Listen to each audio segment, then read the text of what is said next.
Rather lads, welcome back to Kossi's Arsenal podcast. My name is Kossi. Good morning, good afternoon, good evening, wherever you are in all parts of the world. Welcome back to the channel. Welcome back to a brand new video. Gonna be diving into Mykhaylo Mudryk and the transfer to Arsenal. A lot of information is out there, but the most credible source in terms of football transfers, Fabrizio Romano, has just confirmed that Arsenal are still monitoring the situation around Mykhaylo Mudryk. They look at him as a top talent, and the rest to sign him is very open, with so many clubs interested.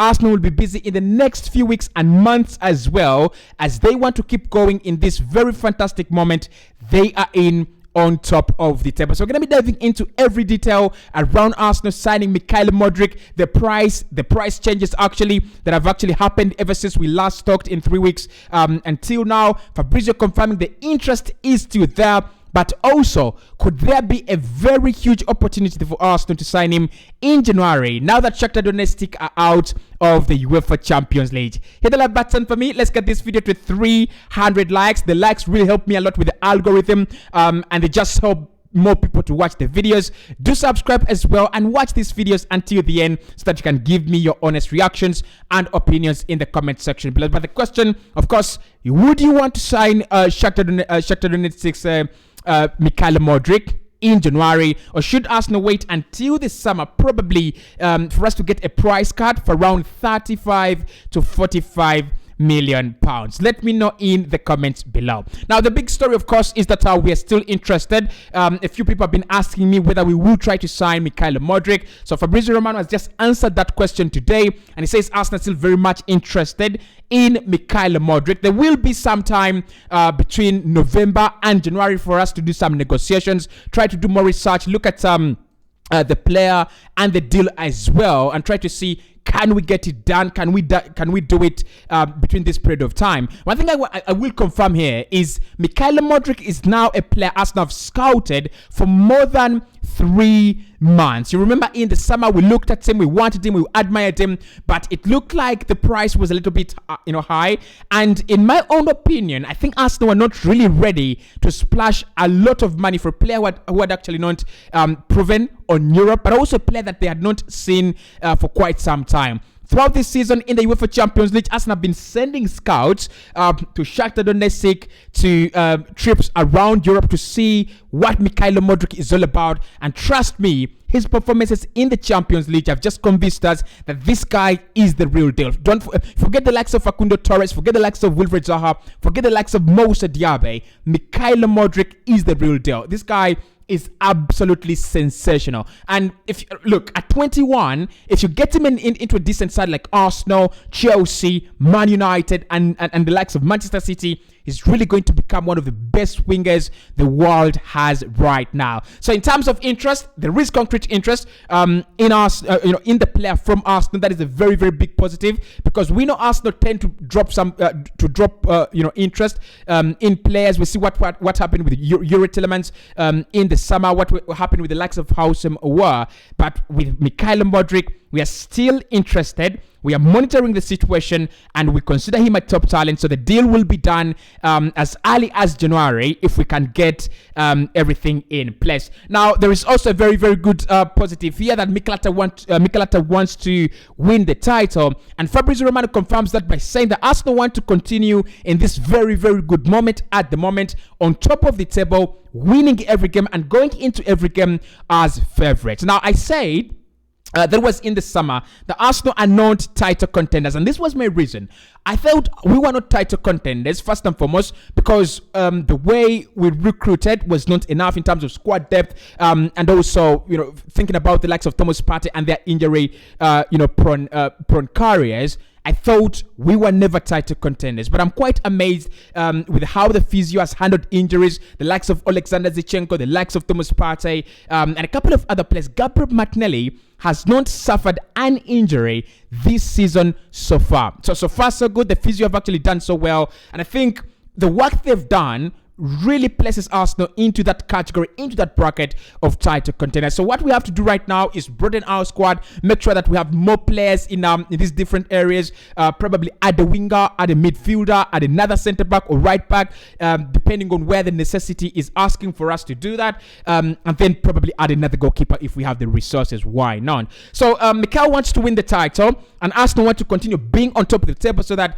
by the end of the season, even if our objective and target is to finish in top 4, it doesn't come through a lot of struggle. So Mykhaylo wanting to win the title, that means more players, that means it's going to be demanding for a bigger squad. And Romano says in the next 2 weeks, in the next few months, Arsenal going to be working tooth and nail to broaden this squad and make sure that we are also getting in the real quality that the team really deserves. So in terms of pricing, it has not actually changed so much. In the summer, they were asking for in excess of 50 million euros. I'm really quite convinced that this is the amount of money Arsenal will have to part with.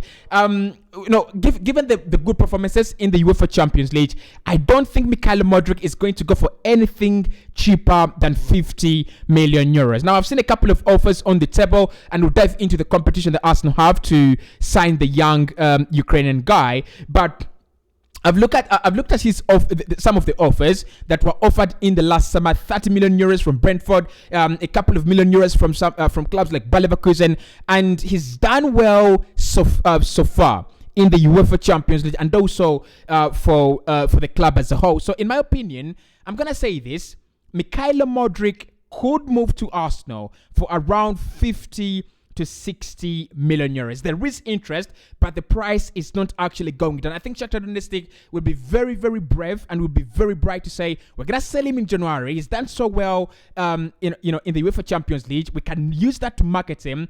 For me, if they have a very good marketing team, if they want to get the maximum results, if they want to maximize the profits out of this boy, this is the time. He's done very well in the UEFA Champions League.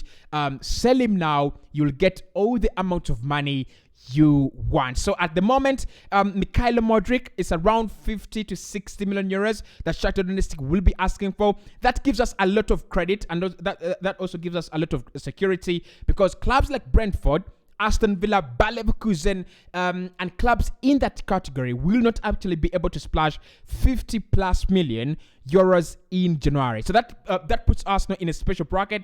It means if we want to sign him, and we are serious, we'll actually get him for without a lot of competition. That is what I really wanted to say. Now, in terms of other clubs interested, the competition is there. Like I said, he's done well in the UEFA Champions League, and you did expect a lot of big clubs to come in, try to talk him down, try to convince him to join their projects, and one of those is Manchester City. Now, the big problem I have with City here is Jack Grealish is actually not doing very well, and the only winger they have, for me, the only natural winger they have doing well is Phil Foden. You look at the likes of Riyad Mahrez this season; they have not actually put in a very good shift so far as compared to what they did last season. Yes, the team is still on top of the table, but that is courtesy of Kevin De Bruyne and Erling Haaland, assists and goals respectively. So I think in January, they might decide to go, okay, we've made all these profits, but how about broadening our squad, trying to look at the UEFA Champions League and Premier League double as something that is really doable. For me, the quality they have, the manager they have at Manchester City, there is nothing they cannot do. They can win it. They can win the treble. They can win a quadruple. They can win every title. They can even win all titles, playing in each and every league simultaneously. That is how good Pep Guardiola is, and that is how good that is how good his club is and his squad is. But the question is, can they keep on winning? Can they keep on, challenging Arsenal without adding an extra body, without adding another player? In my opinion, no. So they will need to bring in someone at least who plays on the flanks. We know Mudryk can play on the right, also on the left as well. So if they want to chase UEFA Champions League and the Premier League, they might need to bring in someone, and Mykhaylo Mudryk is a player they are looking at. Real Madrid is another club that are really looking at him.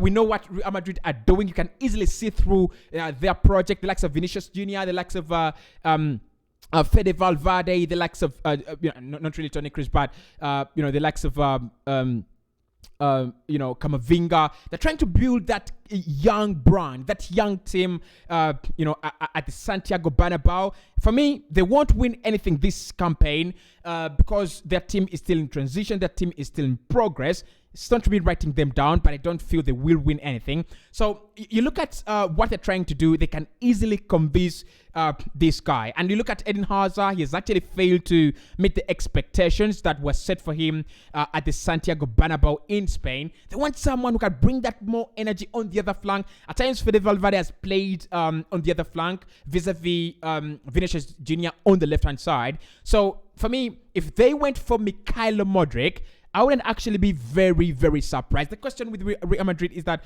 Mykhaylo Mudryk predominantly plays on the left-hand side of the pitch, and then Vinicius Jr. also predominantly plays on the left-hand side of the pitch. So how they do that? But I won't be very surprised if they decide to sign him as well. Manchester United is the other team, that are interested in Mykhaylo Mudryk. I think Manchester United would still be a perfect fit for Mykhaylo Mudryk. You look at Erik ten Hag, he uses these wide forwards that really talented, have the ability on the ball as well. So Anthony, Mykhaylo Mudryk, that would be a fire attack. But Saka, Mykhaylo Mudryk would even be a better attack in the Premier League. So in terms of competition, we do have a lot of clubs competing with us against for the signature of Mykhaylo Mudryk. But I still think in terms of splashing the money in January, Arsenal can decide and we can win this race. So there is a question that we have to answer here in the comment section, and that is the deal really doable in January? Can Shakhtar Donetsk sell in January?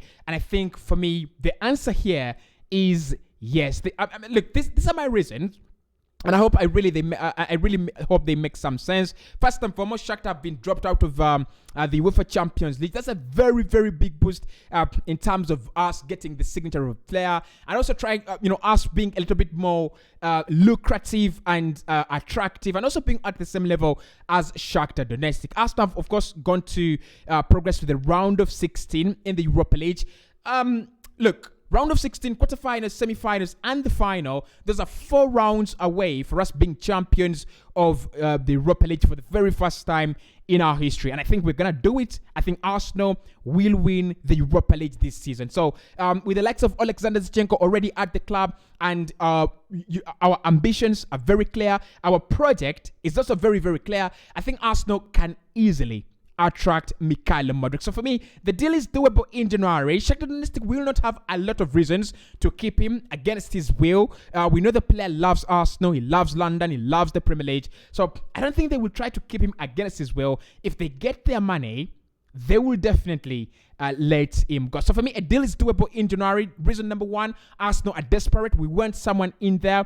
We have the money as well. Remember, we have around 60 million euros that we didn't spend in the summer on a winger. That was supposed to be Rafinha. Arsenal decided that if it's not Rafinha, we won't sign anyone else. So if Mykhaylo Mudryk is now the new winger that we are interested in, the money is absolutely there. So if Shakhtar don't block our move, if they don't decide to sell probably in the summer, because if I'm Shakhtar here, I'm thinking about 1 or 2 things. One is, if I sell in the summer, I'm going to get more deals because it's going to be more competition and clubs will have more money to spend. That is number 1. And of course, the more he stays at the club, does better things, develops into a more professional, better footballer, the more money clubs will be willing to pay for Mykhaylo Mudryk. So a deal is doable in January, but can Shakhtar Donetsk forego all the profits they would have made in the summer just to sell right about now? So is the player interested in Arsenal? This is a no-brainer.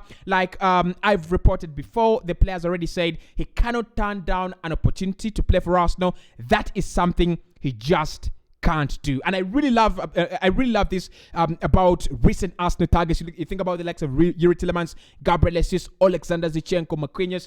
The players we are not forcing to join our project, but rather they're players that we are players that are happy to join our project, players that are really, really interested in playing for Arsenal Football Club. So in terms of Mykhaylo Mudryk, this is not any different. This is not changing in any way, shape or form. He wants to play for Arsenal. he would be glad to play for Arsenal, and if an opportunity arises, he will he will play in the Premier League. So in his own words, while he was in an interview with CBS Sports, he says, Arsenal, if they came right now, I don't think I can really turn them down. They're a very, very good club. The Premier League is a very, very good league.